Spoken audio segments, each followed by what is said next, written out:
What if I told you the most dangerous battles of the Cold War were fought not in Moscow or Washington, but in jungles, deserts, and faraway cities most Americans had never heard of? Welcome to the shadowy world of Cold War proxy wars, where superpowers played chess with real lives and the board stretched across the globe. Let's start in Korea, 1950. North goes south, tanks rolling across the 38th parallel. It's not just civil war, oh no. The United States and its allies jump in on behalf of the South, China and the Soviets back the North. Suddenly, a divided peninsula becomes the first big flashpoint of the Cold War.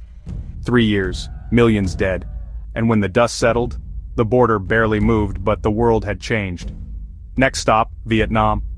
Think lush green jungles, napalm fire, choppers thumping overhead. The North, led by Ho Chi Minh, wants to unite the country under communism. The South resists, backed of course by American troops and dollars. It's a war on TV screens and in living rooms back home.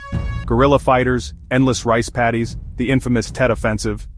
After years of brutal fighting, America withdraws. In 1975, Saigon falls, Vietnam is united. But the scars? They're still raw, for both sides. But these weren't the only places the Cold War got hot.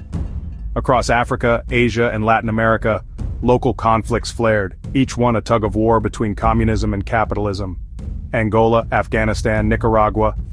In Afghanistan, the Soviets invade. The US arms the Mujahideen. It's another bloody stalemate, but with real consequences. The seeds of future conflicts are sown. Why did the superpowers fight this way? Simple. Nobody wanted World War III. Nuclear weapons meant a direct clash was too risky. So instead, the US and USSR backed local allies, money, guns, even troops, anything to tip the scales without facing off directly. But for the people on the ground, these weren't just games. These were life and death struggles that shaped nations and futures. Borders were drawn, governments toppled, generations changed. The Cold War may have ended, but the echoes of those proxy wars still shape our headlines today. So, next time you see a story about a struggle far from home, remember, behind the local headlines, global powers may be pulling the strings.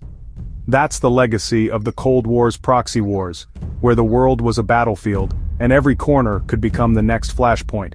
Thanks for watching. Don't forget to hit that like button if you want more untold stories from the darker corners of history.